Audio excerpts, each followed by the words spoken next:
Egaa akkuma beekamu jijjiirraa maallaqaa karaa ethio blackmarket.com yookaan gabaa gurraachaa yookaan awwaalaa isa jedhamuun guyyaa hundayyuu biyyoota 20 qabadhee dhufa. Akkasuma guyyaa har'aarree biyyoota 20 qabadhee dhufeen jira jechuudha. Akkasumas karaa baankiitiin guyyaa har'aa immoo baankota keessaa baankii daldala Itoophiyaa yookaan nigdi baankiitiin biyyoota 6 qabadhee dhufeen jira jechuudha. Salphumatti karaa ethio blackmarket.com yookaan gabaa gurraachanii biyyoota 20 karaa baankiitiin baankota keessa immoo baankii daldala Itoophiyaa yookaan nigdi baankiitiin immoo biyyoota 6 qabadheen dhufeen jira jechuudha.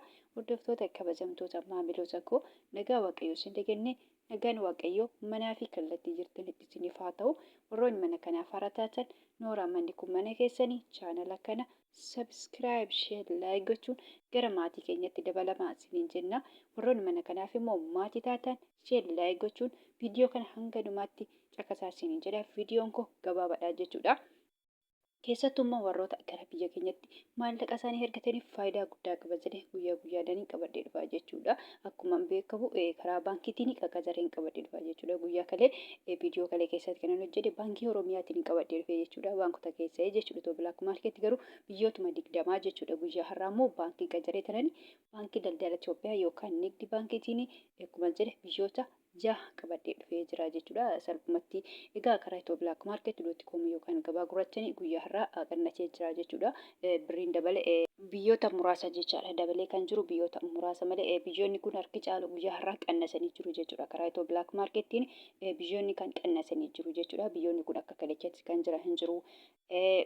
Kan dabale guyyaa har'aa salphumatti biyyoota 3 bichaadha jechuudha. Paawundii, yuuroo, Swiss frankiin dabalanii jiru jechuudha. Naannoo biyyoonni 3 guyyaa har'aa dabalanii jiru. Kanarraan kan hafe biyyoonni kun akka kaleessatti jiru. Biyyoonni kun immoo qannasanii jiru jechuudha. Akkuma beekamu egaa kan qabadhee dhufe biyyoota akka Ameerikaa, doolaarii, Kanaadaan, doolaarii, Awustiraaliyaa, doolaarii, Ooman, Riyaala, Duubaa, Dirhaama, Saawud Arabiyaa, Riyaala, Kuweet, Dinaara, Baareen, Dinaara, Chaayinaa, Yowaanii, Joordaan, Dinaara, Paawundi Starlingii, yuuroo, Swiss frankii, koronaa, turkii liiree, Ijipshaan, paawundii fi kan kana fakkaatan qabadhee dhufee jira jechuudha. Akkasumas karaa baankiitiin immoo akkuma jedhe baankii daldala Itoophiyaa yookaan nigdi baankiitiin kanneen akka Ameerikaan, doolaarii, Duubaa, Dirhaama, Saawud Arabiyaa, Riyaala, Paawundi Starlingii, yuuroo, Kuweet, Dinaaraa fi kan kana fakkaatan qabadhee dhufee jira jechuudha. Salphumatti karaa baankii akkuma jedhe biyyoota 6 jechuudha. Egaa akkuma beekamu guyyaa hundayyuu Ameerikaa doolaara irraa hin ka'a. Akkasuma guyyaa har'aarree Ameerikaa doolaara irraa hin ka'a jechaadha. Ameerikaa doolaariin tokko guyyaa har'aa karaa ethio blackmarket.com yookaan gabaa gurraachanii birrii 100 fi birrii 79 fi saantiba 13. Akkasuma immoo Ameerikaa doolaariin tokko guyyaa har'aa karaa baankiitiin baankii daldala Itoophiyaa yookaan nigdi baankiitiin birrii 100 fi birrii 48 fi saantiba 76. Kan itti aanu Kanaadaadha. Kanaadaa doolaariin tokko karaa ethio blackmarket.com yookaan gabaa gurraachanii birrii 100 fi birrii 27 fi saantiba 58. Awustiraaliyaa doolaariin tokko karaa ethio blackmarket.com yookaan gabaa gurraachanii birrii 100 fi birrii 16 fi saantiba 33. Ooman Riyaalli tokko karaa ethio blackmarket.com yookaan gabaa gurraachanii birrii 400 fi birrii 65 fi saantiba 58. Kan itti aanu Duubaay dirhaamiin tokko karaa ethio blackmarket.com yookaan gabaa gurraachanii birrii 48 fi saantiba 75. Akkasuma immoo Duubaay dirhaamiin tokko karaa baankiitiin baankii daldala Itoophiyaa yookaan nigdi baankiitiin birrii 40 fi saantiba 50. Salphumatti birrii 40 fi shilingiidha jechuudha. Salphumatti jechaadha. Kan itti aanu Saawudiidha. Saawud Arabiyaa Riyaalli tokko karaa ethio blackmarket.com yookaan gabaa gurraachanii birrii 47 fi saantiba 74. Akkasuma immoo Saawud Arabiyaa Riyaalli tokko karaa baankiitiin baankii daldala Itoophiyaa yookaan nigdi baankiitiin birrii 39 fi saantiba 66. Kan itti aanu Kuweet Dinaarri tokko karaa ethio blackmarket.com yookaan gabaa gurraachaan birrii 500 fi birrii 83 fi saantiba 75. Akkasuma immoo Kuweet Dinaarri tokko karaa baankiitiin baankii daldala Itoophiyaa yookaan nigdi baankiitiin birrii 400 fi birrii 75 fi saantiba 81. Kan itti aanu baareen diinaarii tokko karaa ethio.market.com yookaan gabaa gurraachaan birrii 400 fi birrii 75 fi saantiba 49. Kan itti aanu chaayinaadha. Chaayinaa yuwaanii tokko karaa ethio.market.com yookaan gabaa gurraachaan birrii 25 fi saantiba 15. Joordaan diinaarii tokko karaa ethio.market.com yookaan gabaa gurraachaan birrii 200 fi birrii 52 fi saantiba 85.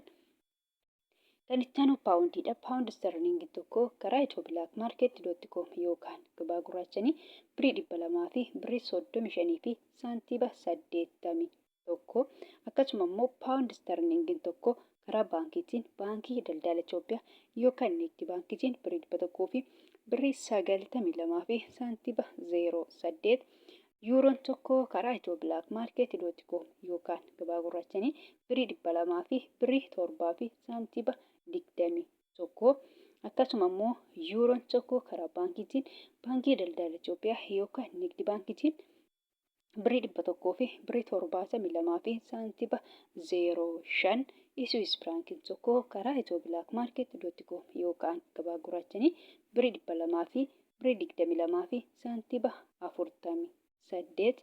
Koronaan tokko karaa ethio.market.com yookaan gabaa gurraachaan birrii 18 fi saantiba 79.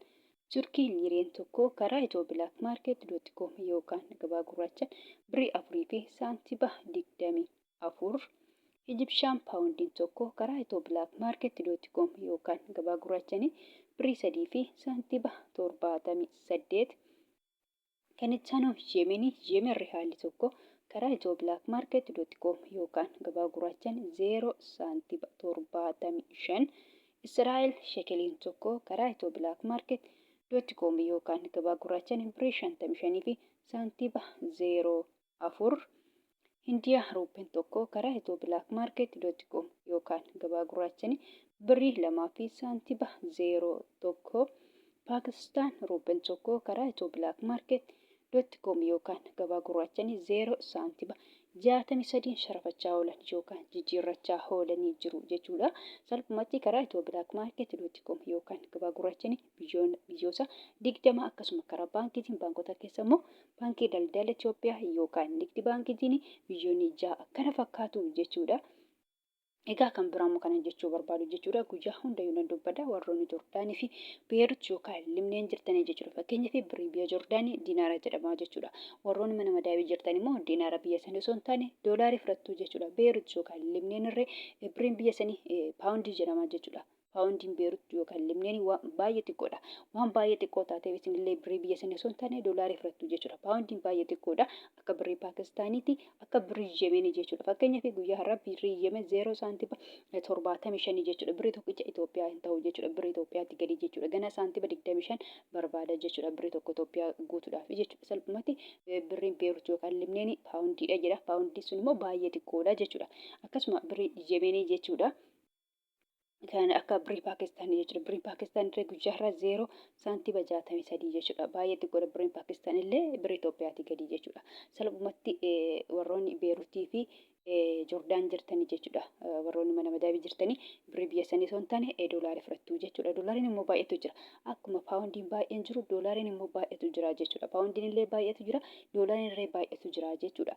Fakkeenyaaf doolaara 3 maqaa dhiyee jira jechuudha. Ameerikaa doolaarii, Kanaadaa doolaarii, Awustiraaliyaa doolaarii jedhee jira jechuudha. Ani maqaa isaanii hin baay'eetu jira doolaariin. Haa ta'uyyuu malee sadan kana keessa kan fudhattan isin Ameerikaa doolaarii ta'a jechuudha. Salphumatti warroonni Joordaanii Beerut mana madaawii jirtanii birrii biyya sanii osoo hin taane Ameerikaa doolaarii fudhattu jechuudha.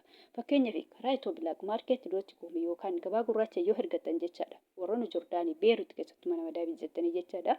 Ameerikaan doolaarii tokko guyyaa har'aa birrii 100 fi birrii 79 fi saantiba 13 jechuudha. Karaa ethio.market.com yookaan gabaa gurraachaan yoo ergattanii jechuudha.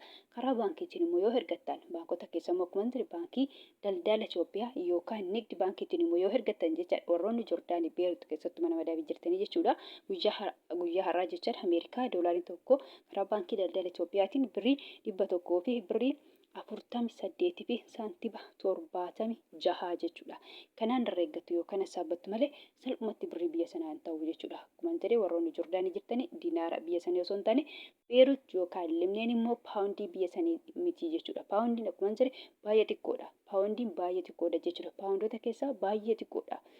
Kanaafuu birrii biyya sanii osoo hin taane doolaariidha jechuudha. Akkasuma immoo Joordaanii jechuudha. Birriin biyya Joordaanii diinaara jedhama. Diinaarri doolaarii hin caala.